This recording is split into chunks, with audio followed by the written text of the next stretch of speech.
Olá, esse é o Conexão. Uma pesquisa feita pelo Instituto de Psiquiatria da Universidade de São Paulo, com 2.500 estudantes de escolas públicas paulistanas e de Porto Alegre, evidenciou um quadro preocupante. 80% dos alunos com algum transtorno mental não recebem tratamento médico ou psicológico. Esse dado chamou a nossa atenção, especialmente nesses dias em que o país ainda vive o luto, pelo massacre ocorrido na escola Professor Raul Brasil. O que está acontecendo com as juventudes e o que a escola pode fazer a respeito? Aqui no estúdio comigo está o Eduardo Lucas Andrade, que é psicanalista e escritor, a Amanda Vilela, que é psicóloga e especialista em infância e adolescência, e a Cristina Antunes, que é auxiliar administrativa. Agradeço a participação aqui no Conexão. Começo perguntando para o Eduardo. Eduardo, o que está acontecendo com essas juventudes, hein? A Organização Mundial da Saúde já disse que a depressão, por exemplo, é a segunda principal causa de morte de jovens com idade de 15 a 29 anos. O que está acontecendo com esse pessoal? Estamos vivendo uma época que a juventude só é lembrada quando alguma coisa vira notícia. A juventude no cotidiano hoje, ela não está existindo. Ou a gente vê ela muito como uma criança ou só o adulto. A gente está se perdendo nesse sentido de ouvi-los, de dar como sujeito, de dar voz. Então, o que está acontecendo? Que com isso tem o sentimento ali de uma atuação sem linguagem, de uma atuação direcionada a uma violência, de um lugar de tentar se afirmar, não pelo diálogo, porque quem está ouvindo eles hoje, em contrapartida, a gente tem os adultos estendendo a juventude e muitas vezes você confunde quem é o tio, quem é a criança, quem é o adolescente, porque estão com comportamentos assim de uma responsabilização que não está tendo, está muito solto. E esse muito solto coloca as questões de risco, coloca as pessoas em risco. Porque para viver junto em sociedade, a gente tem que se aproximar por um campo de linguagem. E esse campo de linguagem é um campo de reconhecimento também. Então, nós estamos tendo hoje justamente sintomas desses adolescentes, desses jovens, de qualquer idade, como sintoma de uma sociedade que não os vê. Agora, parece um contrassenso, Porque a humanidade nunca teve tanto recurso para se conectar, para se comunicar. A juventude, principalmente hoje, vive no computador, vive no YouTube, vive nas redes sociais. Mas ainda assim, esses quadros continuam sendo estimulados, Esse isolamento, essa dificuldade de relacionamento. Um pouco, Bernardo? Parece que essa hiperconexão, essa hiperconexão digital, ela traz um esgarçamento das relações profundas, dos vínculos afetivos, dos laços sociais, Eu acho que você trouxe um pouco a questão das patologias, das doenças. Nós somos uma sociedade que está adoecendo de uma maneira geral, A saúde ela é composta de fatores econômicos, sociais, ambientais, somos efeitos do nosso meio, Então é muito importante nessa questão das doenças, da patologia, a gente pensar um pouco para além de diagnosticar, de enquadrar esses adolescentes, esses jovens num transtorno mental. Além disso, o que tem essa sociedade de adoecimento, o que a gente está de excesso de tecnologias, desse excesso de conexão virtual, o que é o efeito disso na nossa personalidade, no nosso psíquico, A gente já tem que ampliar um pouco o debate para além da questão da patologização. A gente medica muito nossas crianças e adolescentes, a gente diagnostica muito nossas crianças e adolescentes, mas a gente pensa pouco sobre os efeitos sociais, sobre as mudanças culturais, sobre as formas de relação. Então a gente tem que ampliar um pouco esse debate para além do adoecimento psíquico, E que você falou de mudanças e transformações que também atingem a gente que está numa outra faixa de idade, Sim, exatamente. Quer dizer, a gente também está no meio desse turbilhão, Nós não temos ainda as respostas para esse excesso de virtualização, de informação. Hoje em dia os meios de comunicação, eles não são só um canal de informação e de troca de comunicação. Eles também formam pensamentos, valores, constroem uma cultura mental, E, Cristina, você já esteve envolvida em projetos nas escolas, você tem filhos atualmente que estão em fase escolar. Na sua avaliação, até onde vai a responsabilidade, vai o papel da escola e também o das famílias no atendimento, na compreensão desses jovens?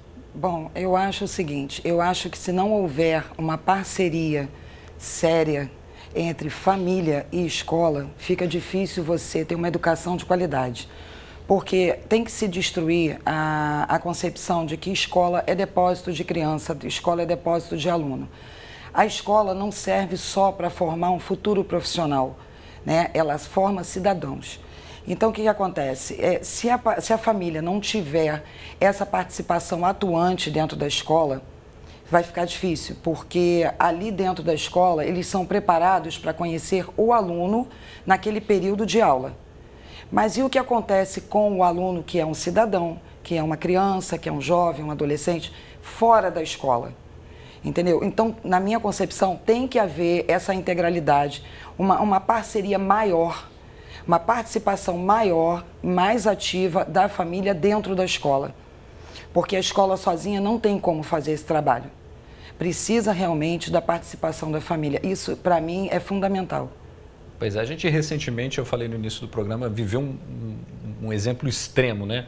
A gente vai relembrar agora o caso mais recente de violência dirigida contra a própria comunidade escolar, que foram os ataques, né, em Suzano e que tiveram repercussão dentro e fora do Brasil. Vamos ver. A tragédia, que matou 10 pessoas, incluindo os atiradores, pegou todos de surpresa dentro e fora da escola.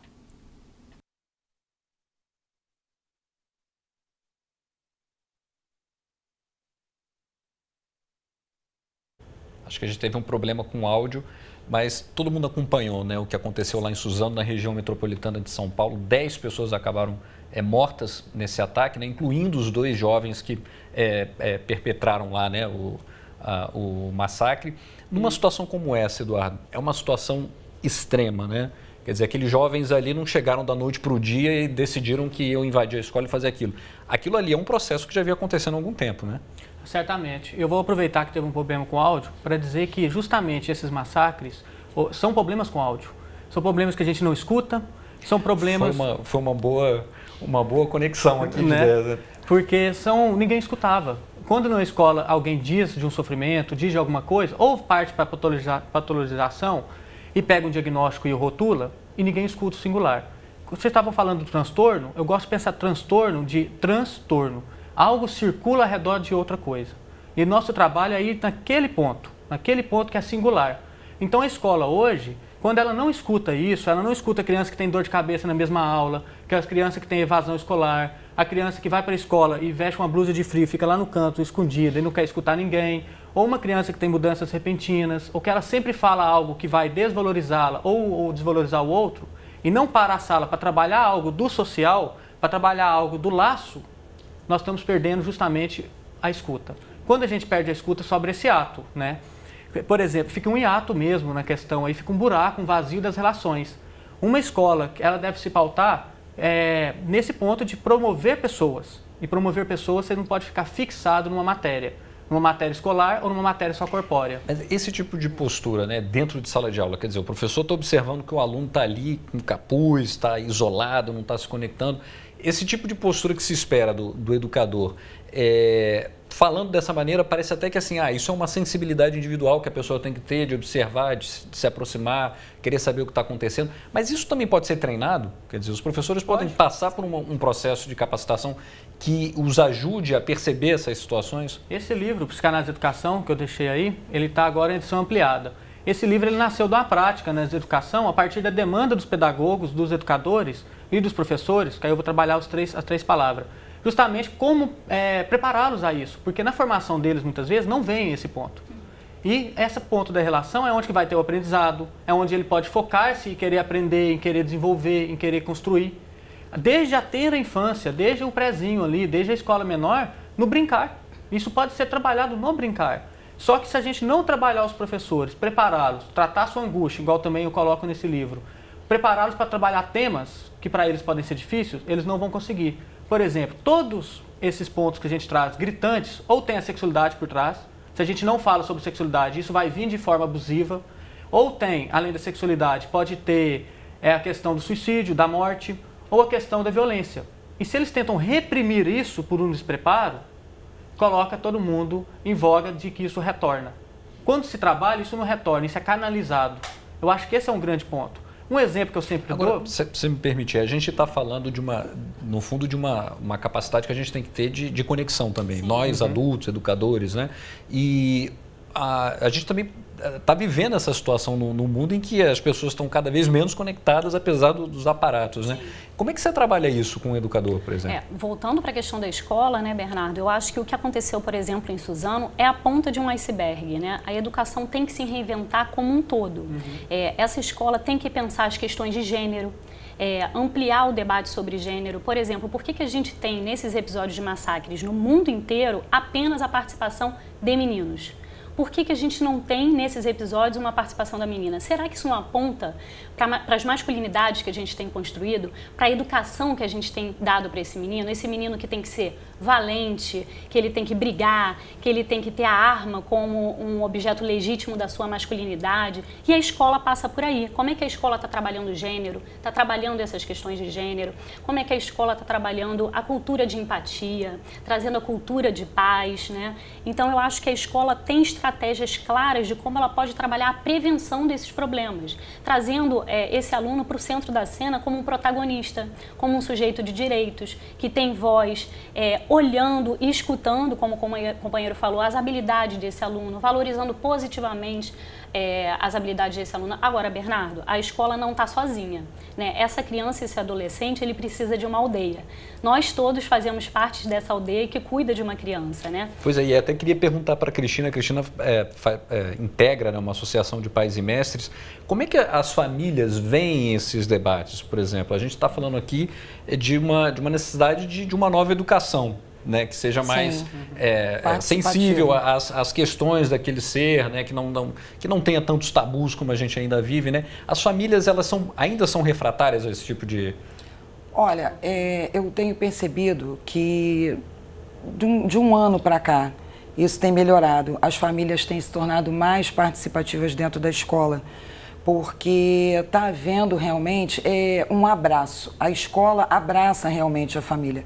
Só que eu não sei se por uma questão cultural, né, dos nossos antepassados, a família era meio, como é que eu vou te dizer, arredia a essa situação. Né? Quando a escola dizia assim, você venha na escola, participe, já pensava assim, o que meu filho fez de errado? Para estar me chamando na escola, algum problema houve. E não é. Né? Eu vi, como eu contei para eles, uma exposição de arte dentro de uma escola, a qual eu participei também. E eu fui mostrar para um pai, né? Eu falei, olha o trabalho de arte do seu filho. Do meu filho? Do seu filho. Não, meu filho não tem capacidade de fazer isso na frente do menino. Na frente do filho? Na frente do filho. Então, aí eu tive que rapidamente pensar numa forma de reverter aquela situação. Eu falei, não, mas ele não foi capaz de fazer só isso, não, porque só estou achando que ele fez só isso, não, ele fez muito mais. E aí eu fui mostrando as outras. Aí o pai acabou, por sinal, se emocionando com o trabalho de artesanato que o filho tinha feito, porque dentro de casa era um menino que não falava, ficava o tempo inteiro no celular, ou então com fone de ouvido, não sabia se nem o que ele estava ouvindo, né? E na escola, nesse momento do projeto, foi um momento que ele conseguiu se expressar. E nesse momento que o pai vai à escola para participar, ele achou até que fosse uma reunião, ele nem sabia que era uma exposição de arte. Nesse momento que ele chega, ele fala, não, meu filho não tem capacidade de fazer isso. Eu falei, gente, como assim? Quer dizer, o pai também não conhecia o filho bem, né? E são famílias que estão desamparadas, são escolas que estão desamparadas. Crianças e adolescentes desamparados denunciam, expressam um desamparo no seu entorno. Então, a gente colocar a escola também no centro dessa responsabilização, a gente deixa ela isolada também, porque a escola é uma responsabilidade do Estado, ela não tem sido valorizada, ela também é desamparada e sofre uma violência desse Estado, a partir dela não ter uma valorização dos seus professores, uma qualidade, um investimento, um olhar, né? Então... Isso, do ponto de vista, você trouxe uma questão importante, que é esse preparo... Do pessoal, né? Preparo do educador que vai lidar com esse jovem vivendo no mundo que vive hoje, né? Agora, do ponto de vista técnico, né? A escola hoje ela compete também com outros ambientes formadores, né? A gente falava aqui antes de começar a gravação da Deep Web, né? Que é aquela parte da internet que tem atrocidades ali, né? Que é uma coisa nebulosa. Os estudantes estão expostos a isso também, né? Exatamente. Então, temos que mergulhar nesse assunto também. né? Exatamente isso, a escola trazer esse assunto para dentro da sala de aula, trazer o que são as Deep Webs, que local é esse que esse aluno encontra identificação, encontra pertencimento. Inclusive, Bernardo, eu acho que o massacre de Suzano fala muito mais disso, de jovens que querem existir, pertencer, ter visibilidade. Então eles encontram esse local nas Deep Webs, nesses quartos escuros da internet. Então a escola tem que refletir sobre esses ambientes virtuais, sobre a segurança desses ambientes virtuais, trazer a família, trazer a própria saúde mental, não ficar a saúde mental diagnostica, medica e a escola ensina. A gente tem que ter um diálogo maior em todas as instâncias da sociedade. Pois é, o senso comum diria que esses estudantes lá de Suzano estão doentes. Uhum. Isso faz sentido, isso?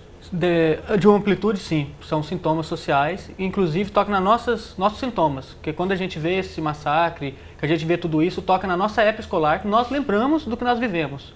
Seja na época escolar do bullying, seja na época escolar de que a gente não teve espaço para fala, seja na época escolar que a gente estava estrangulado por alguma coisa e não teve a saída pela arte. Então sempre vai tocar nas pessoas e nós vamos responder muito mais pela nossa doença do que pela deles. Ali a gente não pode nem falar, a gente sabe que teve um ato que massacrou. Outro ponto que ali nos dá a dimensão, que é o que nós estamos trazendo, que nós temos a repressão de um lado e o acolhimento de outro. A repressão é a contramão da prevenção. A repressão, ela não trabalha, reprimir, diga não ao suicídio. Isso não trabalha nada, isso não ajuda em nada. A questão do suicídio é do acolhimento. A questão do abuso sexual, por exemplo, ao invés de pegar aquele pênis que eles desenham na cadeira, toda escola pública tem isso, que eu frequento, eu vejo, pegar aquilo e trabalhar a lógica do estupro. Trabalhar aquilo socialmente falando, que aquilo já tem uma lógica de estupro, de forçar o outro um gozo, de forçar o outro a algo que ele não quer e vão rir. O que as escolas muitas vezes fazem, ou a sociedade faz? Reprime porque não pode falar. Reprime que não pode falar, vai para o submundo da internet, mas vai para o submundo também social.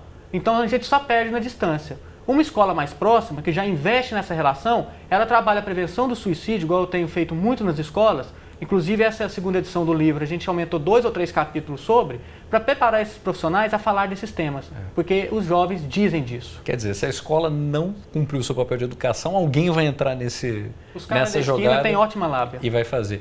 Eu quero aproveitar esse momento para a gente mostrar um vídeo produzido pelo Serviço Americano de Prevenção do Suicídio, e nele alguns jovens dão pistas importantes de quando algo não vai bem. Vamos ver. I have my ups and downs. Just like anybody else. Maybe more than anybody else. I can be hard to figure out. And I like my privacy.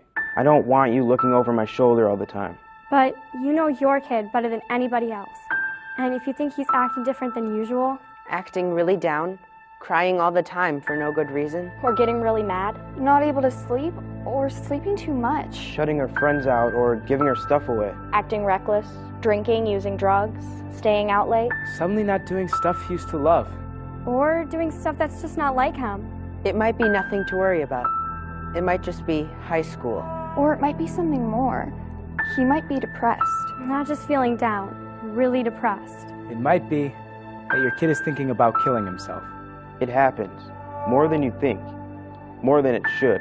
And people say, I had no idea. I thought it was just a phase he was going through. I never thought she'd do it. I wish he'd come to me. I wish he'd said something. I wish I'd said something. When it's too late. So if you think your kid's acting different, if she seems like a different person, say something. Say, what's wrong? How can I help? And ask straight out. Are you thinking about killing yourself? It doesn't hurt to ask. In fact, it helps. When people are thinking about killing themselves, they want somebody to ask. They want somebody to care. Maybe you're afraid you'll make it worse if you ask. Like, you'll put the idea in their head. Believe me, it doesn't work that way. It doesn't hurt to ask. In fact, the best way to keep a teenager from killing herself is to ask, are you thinking about killing yourself? And what if they say yes? Or maybe. Or sometimes. Well, here's what you don't say. That's crazy. Don't be such a drama queen. You're making too much of this. That boy's not worth killing yourself over. That's not going to solve anything. You're just trying to get attention. You're not going to kill yourself. What you do say is, I'm sorry you're feeling so bad. How can I help? We'll get through this together. Let's keep you safe. A lot of people think about killing themselves. Adults and kids. Most of them never try it, but some of them do.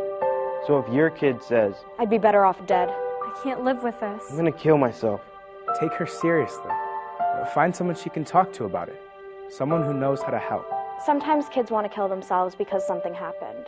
A breakup, a failure. But sometimes it goes deeper, and it's not going to go away by itself.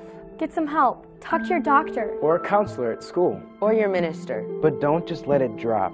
And make sure that your kid always has someone to turn to. Someone he trusts. Make a list together, right then. 3, 4, 5 names. Put a suicide hotline number on there too. Have him keep that list in his wallet, so he always knows where to turn. Make sure your home is safe. If you have pills she could use to hurt herself, lock them up.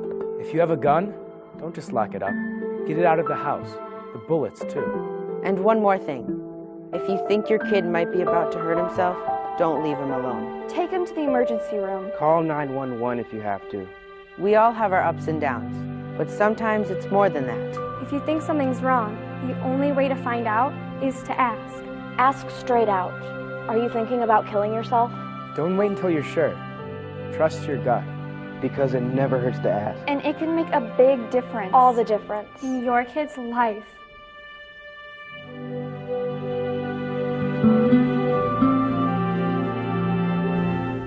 Cristina, você integra 2 associações de pais e mestres. Esse tipo de questionamento, esse tipo de comportamento, isso já chegou para você nessas associações? Já, inclusive nós tivemos um fato que ocorreu na escola do meu filho, e onde um amigo muito próximo dele se matou. E foi assim, uma semana antes deles entrarem de férias, foi no mês de julho. E eu vi naquele momento a importância que o diálogo tem. Eu sempre procurei conversar muito com... Eu tenho 3 filhos, né? Sendo que a mais velha já está em outra fase da vida. Eu sempre procurei muito, sempre manter o diálogo aberto. Porque mesmo que o jovem, a criança, queira omitir alguma coisa, você consegue perceber na forma de falar que tem alguma coisa errada. Mesmo que ele não diga, olha, eu estou pensando em me matar, um exemplo. Mas pela forma dele falar sobre esse assunto, você já consegue perceber que tem alguma coisa errada. E aí é um momento, primeiro, de procurar uma ajuda rápida, antes que comece a se machucar, porque a gente sabe que isso não é de uma hora para outra. Isso, infelizmente, tem uma elaboração, tem um plano. E eu vou te falar, eu nunca pensei que eu fosse viver essa situação, e vivi de perto por conta de ser amigo do meu filho. E eu vi o estado que o meu filho ficou. E todos nós acabamos ficando dessa forma também, muito tristes e muito reflexivos, parando para pensar. E por mais que você tenha respostas, você nunca acha uma justificativa. Atinge a todos nós, no fim das contas. Sim, com certeza. A gente está chegando no final do programa. Eu queria que o Eduardo fizesse um comentário sobre eu tenho uma ponderação a fazer, que nós estamos num momento social falando-se muito de armamento. E a grande questão é como nós vamos armar simbolicamente as crianças. Se não armarmos a criança e o jovem simbolicamente falando, essas armas serão mortíferas para qualquer um.